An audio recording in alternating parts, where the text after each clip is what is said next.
Bom dia, irmãos, que a graça do nosso Senhor e Salvador Jesus Cristo esteja com você nessa manhã de domingo, o dia do Senhor, um dia reservado unicamente, exclusivamente para a nossa adoração, ao nosso louvor ao Senhor dos Senhores, o Rei dos Reis.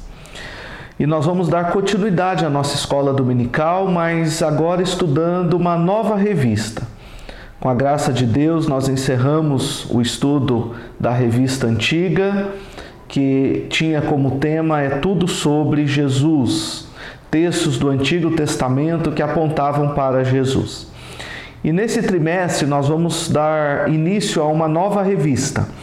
O nome da revista é Igreja em Apuros, lições das 7 igrejas do Apocalipse. Com certeza, Deus tem uma mensagem para trazer ao seu coração, ao meu coração, e nós vamos dar início então na lição de número 1, que tem como tema o cristianismo ameaçado, ataques de dentro e de fora. E eu quero ler o texto base da nossa lição. Embora seja um texto longo, Atos, capítulo 18, do verso 24 até o capítulo 20, do verso 38, e você pode ler na sua casa, eu quero ler apenas o capítulo 20 de Atos, do verso 17 ao verso de número 21, a mensagem final do apóstolo Paulo quando ele estava deixando a cidade de Éfeso. Atos, capítulo 20, do verso 17 ao verso 21, a palavra de Deus nos diz: De Mileto mandou a Éfeso chamar os presbíteros da igreja. E quando se encontraram com ele, disse-lhes: Vós bem sabeis como foi que conduzi entre vós em todo o tempo, desde o primeiro dia em que entrei na Ásia, servindo ao Senhor com toda a humildade, lágrimas e provações que, pelas ciladas dos judeus, me sobrevieram, jamais deixando de anunciar coisa alguma proveitosa e de vô-lo ensinar publicamente e também de casa em casa, testificando tanto a judeus como a gregos o arrependimento para com Deus e a fé em nosso Senhor Jesus Cristo. Convido você a curvar a sua cabeça neste momento e orar comigo, pedindo ao Espírito Santo de Deus que ilumine a nossa mente, o nosso coração, para o entendimento da sua palavra. Curve sua cabeça neste momento. Pai querido, nós te agradecemos pelo privilégio de poder ler a tua palavra, aprender com a tua palavra. Mas nós sabemos que isso só é possível mediante a ação iluminadora do teu Santo Espírito na nossa mente e no nosso coração.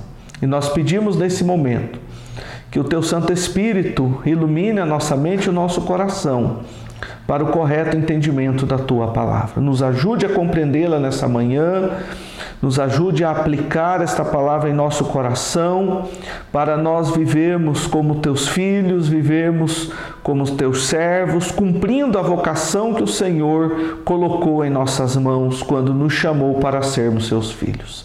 Abençoe os meus irmãos, abençoe a minha vida também. É a oração que fazemos no nome de Jesus. Amém. Irmãos, essa revista, ela com certeza será muito desafiadora para todos nós. Conhecer com mais profundidade aquelas cartas citadas no livro de Apocalipse e entender o que Deus tem a nos ensinar por meio delas nos dias de hoje, para a igreja de hoje.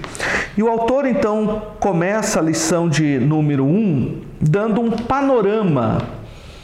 panorama para nós em relação a algumas igrejas e mais especificamente a igreja de Éfeso.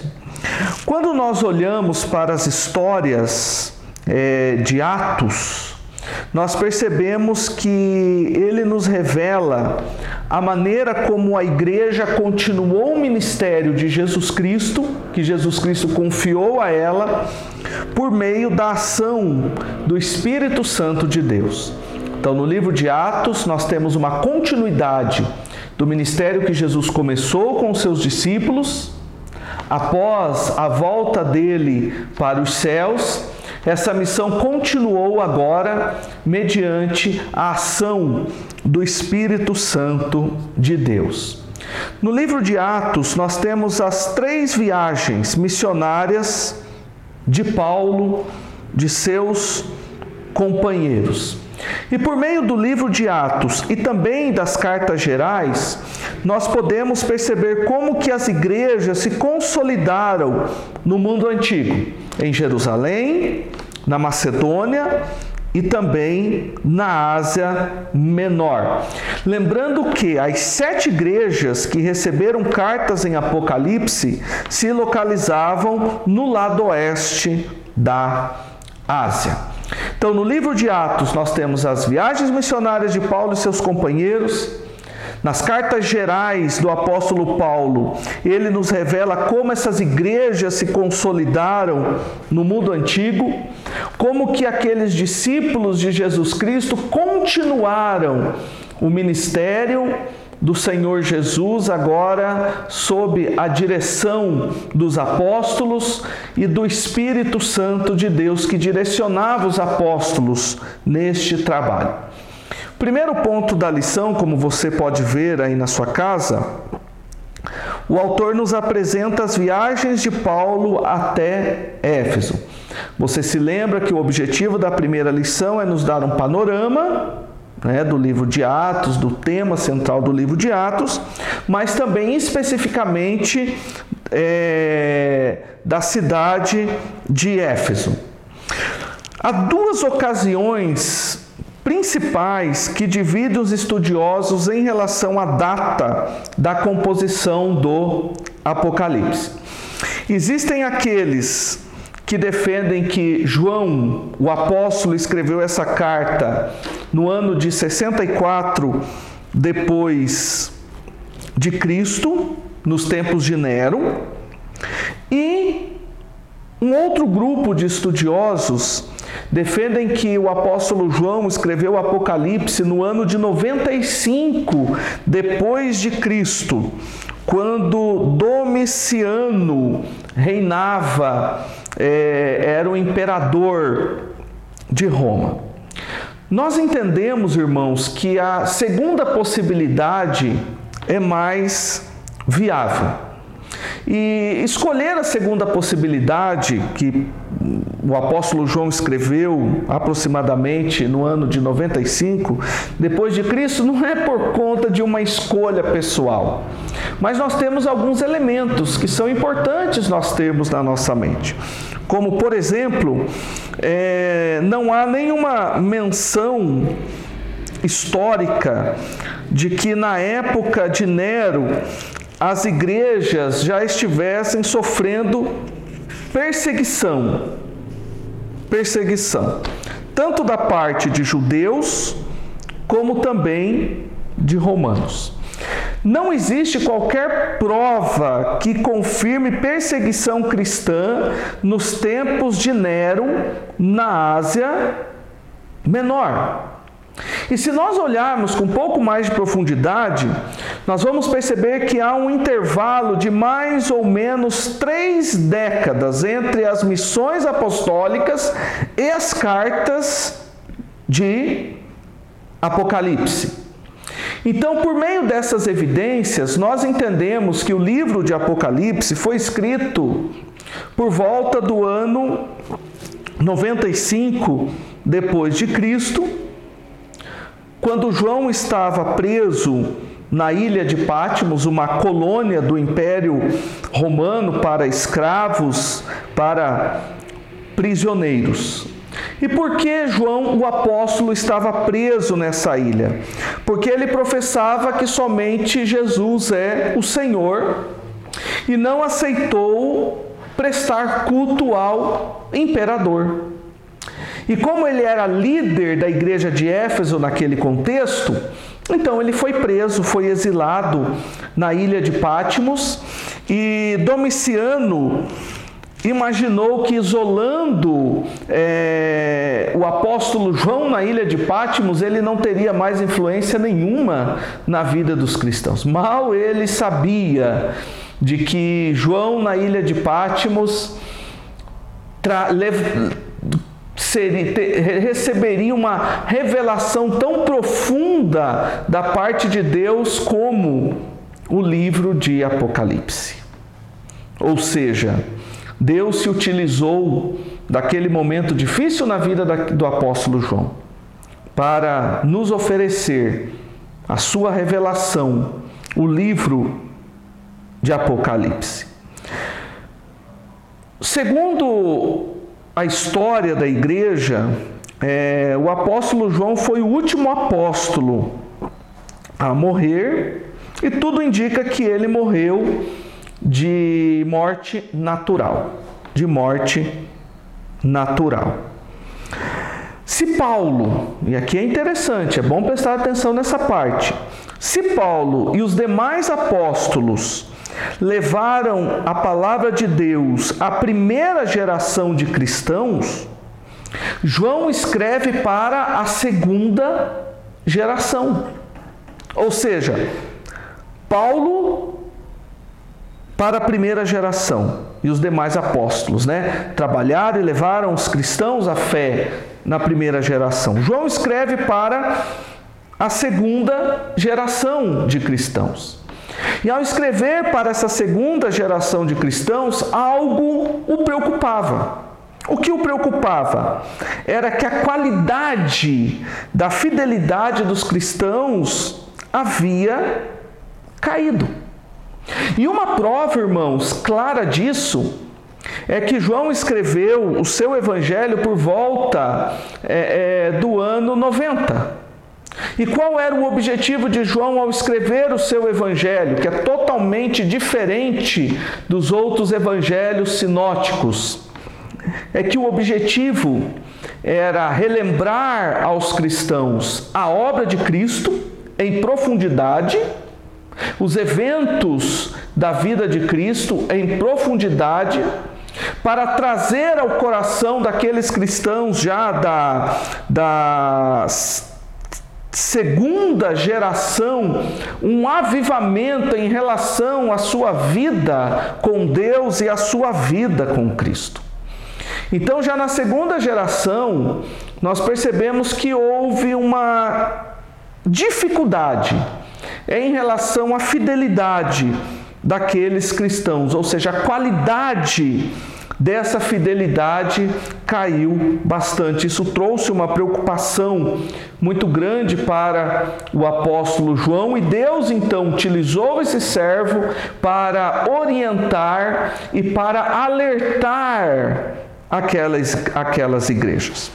Percebemos, irmãos, que apenas as igrejas de Esmirna e Filadélfia não receberam reprovação. Sardes e Laodiceia não receberam qualquer elogio. As outras igrejas receberam tanto elogios como repreensões. E isso nós vamos ver de um modo muito profundo à medida que nós avançarmos no estudo da nossa lição. Na segunda viagem missionária do apóstolo Paulo, ele passou pela cidade de Éfeso. Naquela cidade, irmãos, ele deixou alguns colaboradores, Áquila e Priscila, como seus colaboradores.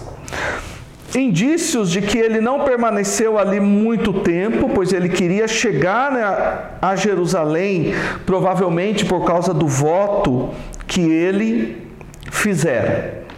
Ele já havia tentado desembarcar na Ásia, chegando a contornar a Mísia, a região das 7 igrejas, porém tinha sido impedido de prosseguir pelo Espírito Santo, que o conduziu a Troade.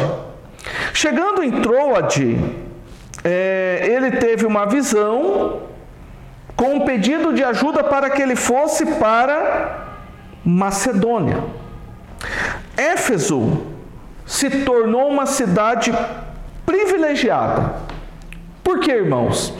Porque além de Áquila e Priscila, eles também receberam um judeu fervoroso na pregação chamado Apolo, que depois de receber algumas orientações em relação à fé cristã, ele se tornou um grande instrumento nas mãos de Deus para ensinar aquela igreja que havia se iniciado recentemente. Ele não permaneceu muito tempo em Éfeso, foi para Corinto. Paulo, havia prometido que, se Deus quisesse, retornaria para estar em Éfeso, mas Deus assim o quis. Enquanto Apolo viajava para Corinto, Paulo ia para Éfeso. E essa cidade, meus irmãos, se tornou o centro de operações, de onde a pregação do Evangelho se espalhou por toda a Ásia Menor. Olha só que interessante. A cidade de Éfeso era uma cidade importante na Ásia Menor, e o apóstolo Paulo, então, ficou naquela cidade para que aquela cidade se tornasse o centro de envio de cristãos missionários para pregar o Evangelho para as outras regiões. Como o autor diz, o centro de operações, de onde a pregação do Evangelho se espalhou por toda a Ásia Menor. Não há menção de que o apóstolo Paulo tenha visitado outras igrejas daquelas citadas no Apocalipse. Provavelmente não, irmãos. Provavelmente não. Mas foi por meio do ministério dele em Éfeso que a luz de Cristo irradiou por aquelas cidades. E nós vamos ver alguns detalhes mais profundos na lição de número 3. O comentarista bíblico Kistemaker, ele diz que Éfeso era a capital da província da Ásia. Ou seja, era um lugar de extrema importância, e Paulo escolheu aquele local estratégico para continuar a obra que Deus havia colocado em suas mãos. Tendo isso em mente, nós então podemos ir para o ponto 2 da nossa lição, como você pode acompanhar aí na sua casa. O ministério de Paulo em Éfeso. Paulo começou seu ministério em Éfeso como ele fazia normalmente em suas viagens missionárias, pregando, visitando as sinagogas, e naquele local ele fez isso por 3 meses. Pregando o Evangelho nas sinagogas. E por que ele pregava o Evangelho nas sinagogas? Porque ele amava o seu povo. E ele tinha uma preocupação muito profunda no seu coração de falar de Jesus primeiro aos seus compatriotas. E esse desejo profundo no seu coração fez com que ele pregasse nas sinagogas por um período de 3 meses. Depois, Paulo se concentrou então na escola de Tirano, onde ele começou ali um discipulado que durou 2 anos. E olha que interessante, irmãos, algumas características interessantes que o autor coloca para nós. Atenas era o centro intelectual. Paulo passou por lá também, no mundo antigo. Corinto era o centro comercial. Paulo passou por lá também. E Éfeso era o centro religioso. Então nós percebemos que Paulo passou pelo centro intelectual da época, Paulo passou pelo centro comercial da época, que era Corinto, e Paulo passou também pelo centro religioso, que era Éfeso, que era Éfeso. E o trabalho do apóstolo Paulo era um trabalho onde ele falava ousadamente sobre o Evangelho. Ele dissertava, ele procurava persuadir os judeus em relação ao reino de Deus, ou seja, mostrar para os judeus que Jesus Cristo era o Messias, mostrar para os judeus que Jesus Cristo era o Salvador, que ele era aquele que o Pai havia enviado, que aquele que os judeus crucificaram era realmente o Messias. Mas à medida que o apóstolo Paulo ia pregando, ele então encontra uma oposição insuperável. E o que ele fez? Ele então foi para a escola de Tirano, onde ele ali ensinava diariamente. E algo interessante, irmãos, na pregação do apóstolo Paulo, é que ele apresentava o Evangelho de uma forma equilibrada, séria, racional, estruturada, convincente e lógica. E por que ele conseguia apresentar o Evangelho de uma maneira equilibrada, de uma maneira séria, de uma maneira racional, estruturada, convincente e lógica? Porque ele conhecia muito bem o Velho Testamento e ele sabia muito bem que todo o Velho Testamento apontava unicamente e exclusivamente para Jesus Cristo. E vocês se lembram da revista anterior? É tudo sobre Jesus? Nós vimos ali vários textos bíblicos no Velho Testamento que apontavam exclusivamente, unicamente para o Senhor Jesus. E como a mente do apóstolo Paulo era uma mente que conhecia profundamente o Antigo Testamento, então ele conseguia estruturar a pregação do Evangelho com base no Antigo Testamento, porque naquele contexto o Novo Testamento ainda estava sendo escrito, ou seja, Deus estava usando os apóstolos que foram tão profetas como os apóstolos do Antigo Testamento para dar continuidade à sua revelação. Mas um detalhe, irmãos, o apóstolo Paulo não tinha constrangimento, o apóstolo Paulo não tinha vergonha de apresentar as verdades do Evangelho como verdade absoluta aos seus ouvintes. Sabe o que significa isso, irmãos? Que o apóstolo Paulo tinha a palavra de Deus como a única verdade absoluta.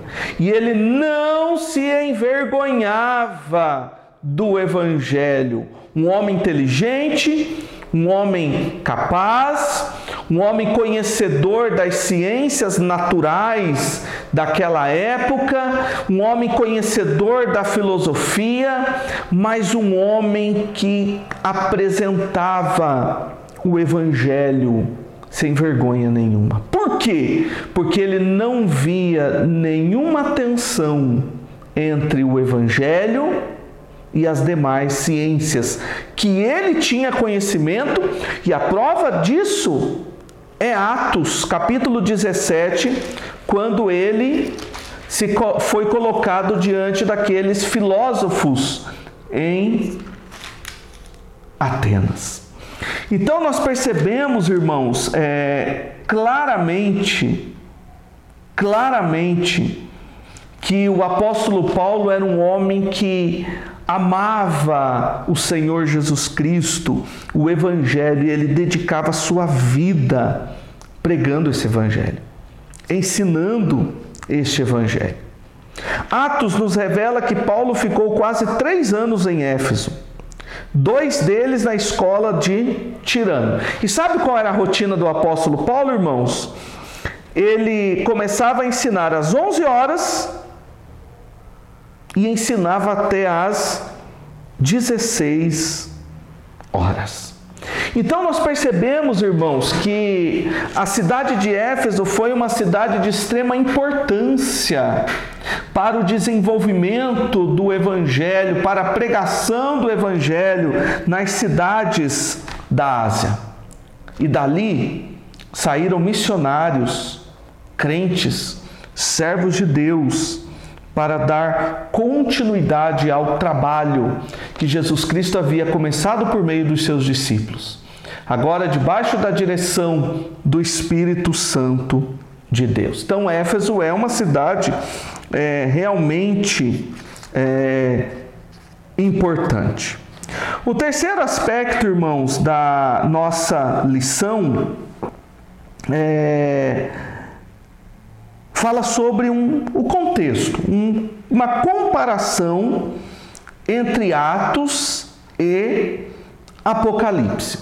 O autor nos mostra que há uma diferença entre o livro de Atos e o livro de Apocalipse. E essas diferenças, irmãos, elas são muito notáveis. Por quê? Porque o contexto havia mudado bastante, como o autor coloca para nós. Especialmente considerando a queda ou a destruição de Jerusalém no ano 70. Se em Atos os cristãos enfrentam forte tensão por parte dos judeus, em Apocalipse a perseguição piora, porque agora os cristãos passam a ser vistos como ameaça tanto para os judeus como para os romanos. E é interessante, irmãos, que no contexto de Atos, os cristãos não enfrentavam oposição por parte dos romanos. Por quê? Porque eles viam os cristãos apenas como uma seita judaica. E se os cristãos eram uma seita judaica, então eles também usufruíram daquela paz que os judeus tinham para com o império. Ou seja, enquanto os judeus estavam pagando os impostos, eles estavam desobrigados de participar dos cultos greco-romanos e de adorar os deuses romanos. E os cristãos, então, por serem considerados uma seita judaica, eles então se beneficiavam desse aspecto. Porém, eles tinham uma ameaça de dentro. A ameaça de dentro era os próprios judeus. Porque os judeus, irmãos, em nenhum momento foram pacíficos para com os cristãos. O que os judeus mais queriam é que eles fossem completamente desvinculados da sinagoga. E qual era a estratégia dos judeus em relação aos cristãos? Tentar fazer com que os romanos odiassem os cristãos. Da mesma forma que os judeus usaram a estratégia tentando fazer os romanos odiarem Jesus para que Jesus fosse morto, e em determinados momentos os judeus até se aliaram com os romanos para matar Jesus, eles também estavam usando essa estratégia, fazendo de tudo para deixar os cristãos totalmente ou completamente desabrigados, perseguidos e destruídos. Paulo conseguiu persuadir os romanos de que era judeu. Porém, sua história só despertava ainda mais furor por parte dos seus compatriotas, especialmente quando ele apontou que a esperança de salvação também se estendia para os gentios. Ou seja, os judeus achavam que a salvação era apenas para eles. Mas o apóstolo Paulo deixa claro, não, a salvação também é para os gentios. E os judeus então odiavam o apóstolo Paulo por isso, porque o apóstolo Paulo era um deles. E o apóstolo Paulo se tornou cristão. Então eles tinham o apóstolo Paulo como um desertor da fé judaica. Então o que eles queriam fazer, no caso os judeus, era fazer com que o Império Romano se tornasse inimigos dos judeus. Como diz aquela frase, né? aquela máxima: o inimigo do meu inimigo é o meu amigo. Porém, isso não funcionou, porque os romanos não deixaram de ser seus inimigos, e porque a igreja de Cristo continuou crescendo, espalhando-se e fortalecendo-se. Ou seja, em Atos nós temos uma igreja que cresce, em Atos nós temos uma igreja que se fortalece, em Atos nós temos uma igreja que se espalha, a pregação do Evangelho se espalhava por meio daqueles que eram alcançados pela pregação de que Jesus Cristo era o Senhor. No livro de Apocalipse, nós temos algo diferente. No livro de Apocalipse, nós já temos agora os cristãos sendo odiados pelos romanos. Agora a ameaça era de dentro e de fora. Ameaça por parte dos judeus e ameaça também por parte dos romanos. Mas o livro de Apocalipse nos leva a enxergar algo que vai além. Por quê? Porque ele nos revela os bastidores das batalhas espirituais, das investidas satânicas que tentavam destruir a igreja, tentavam fazer os cristãos blasfemarem o nome de Jesus Cristo. Mas ao mesmo tempo, em Apocalipse, nós percebemos o controle soberano de Deus sobre tudo. Se lembram que eu falei, irmãos, que Domiciano imaginava que exilando o apóstolo João, ele iria impedir que esse apóstolo tivesse uma influência sobre a vida dos cristãos, mas foi ao contrário, porque Deus se encarregou de usar aquele servo para escrever o livro de Apocalipse, para que este livro fosse enviado às igrejas e para que as igrejas fossem fortalecidas mais e mais em relação à sua fé. Atos se preocupa de nos mostrar como o poder extraordinário de Deus atua na história. Apocalipse enfatiza o invisível. Por isso que John Stott, ele faz uma comparação muito bela. Ele diz: em Atos, Lucas relata o que aconteceu no palco da história diante dos olhos dos observadores. Em Apocalipse, João nos faz ver as forças ocultas trabalhando. Em Atos, seres humanos se opõem à igreja e a corrompem. Em Apocalipse, a cortina se levanta e vemos a hostilidade do diabo em pessoa, descrito como enorme dragão vermelho, ajudado por 2 monstros grotescos e uma prostituta lasciva. Em Apocalipse, nós vemos ali a batalha milenar entre o cordeiro e o dragão, Cristo e Satanás, Jerusalém, a cidade santa, e a Babilônia, a grande cidade, a igreja e o mundo. Então, irmãos, nós percebemos aqui uma mudança de cenário entre Atos e Apocalipse. Em Atos nós vemos o mover de Deus na história do povo de Deus de uma maneira muito clara.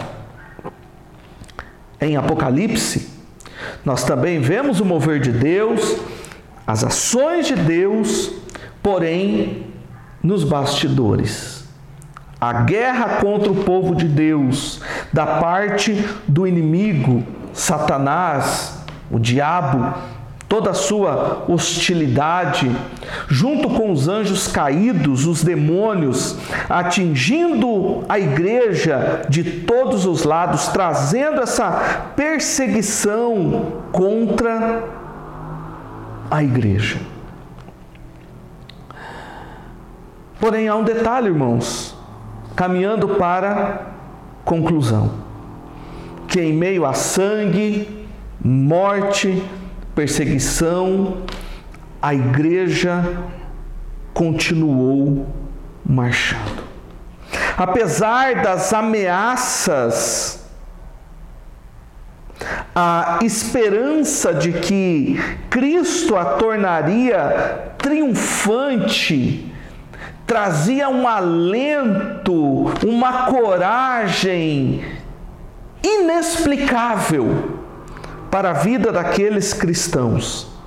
E eles continuavam firmes no propósito de servir a Jesus Cristo, de levar o Evangelho de Jesus Cristo. A igreja, meus irmãos, muitas vezes ela é vacilante. Mas a igreja que é de Cristo prossegue, continua, avança, porque ela está fundamentada e fortalecida no Senhor Jesus Cristo. Ou seja, as portas do inferno não prevalecerão contra a igreja. É promessa do nosso Senhor e Salvador Jesus Cristo. Queridos, quando começou a pandemia e nós como igreja, por conta de decreto, fomos privados dos nossos encontros públicos, ou seja, do culto, das nossas programações na igreja, eu ouvi alguns cristãos dizendo: mas e agora, pastor? O que será da igreja? O que nós vamos fazer? E eu sempre dizia: gente, a igreja é de Cristo. A igreja é protegida por Cristo. Nós podemos passar sim por momentos difíceis como nós passamos nessa pandemia, mas a igreja continua a igreja de Cristo, porque ela está debaixo dos cuidados de Cristo. E os verdadeiros cristãos não iriam desanimar. Pelo contrário, continuariam confiantes de que logo, logo eles poderiam estar de novo na casa do Senhor. E nós voltaríamos a cultuar o nosso Deus junto como irmãos em Cristo, agora na casa do nosso Deus. E nós percebemos, irmãos, que isso já está acontecendo. Hoje, domingo, com a graça de Deus, nós já poderemos cultuar a Deus na sua casa. É claro, irmãos, nós temos critérios a serem seguidos. Nós temos regras que nós precisamos seguir para o bom funcionamento da nossa igreja, porque nós somos submissos às autoridades. E nós então precisamos seguir as orientações, não apenas por conta da autoridade que nos foi imposta, mas por conta do cuidado que nós temos para com os irmãos, o amor que nós temos para com os irmãos. É por isso que essa semana, de uma maneira incansável, nós trabalhamos preparando a igreja para receber os irmãos, para que nós possamos cultuar a Deus. É claro, não é uma volta a todo vapor. Não, mas já é um início de que Deus já está começando a restaurar as questões. Deus já está começando a restaurar, ou seja, voltar ao estágio anterior. Mas para isso nós traçamos um plano. Por isso você, membro da Igreja Presbiteriana Betel, deverá vir cultuar a Deus hoje, o domingo, o dia do Senhor. Teremos a ministração da Santa Ceia um pouco diferente.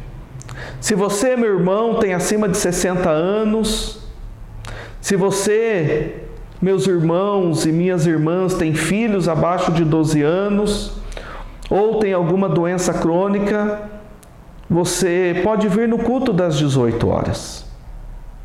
Separamos esse momento especial para atender vocês também.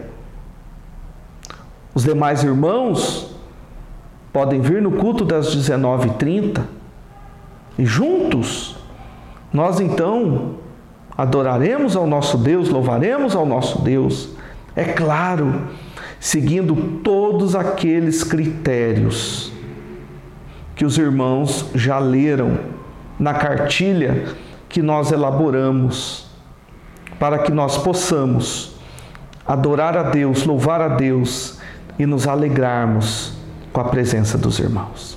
Então até daqui a pouco. Até daqui a pouco.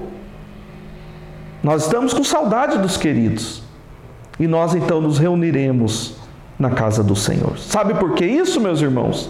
Porque a Igreja de Cristo está debaixo do cuidado de Cristo.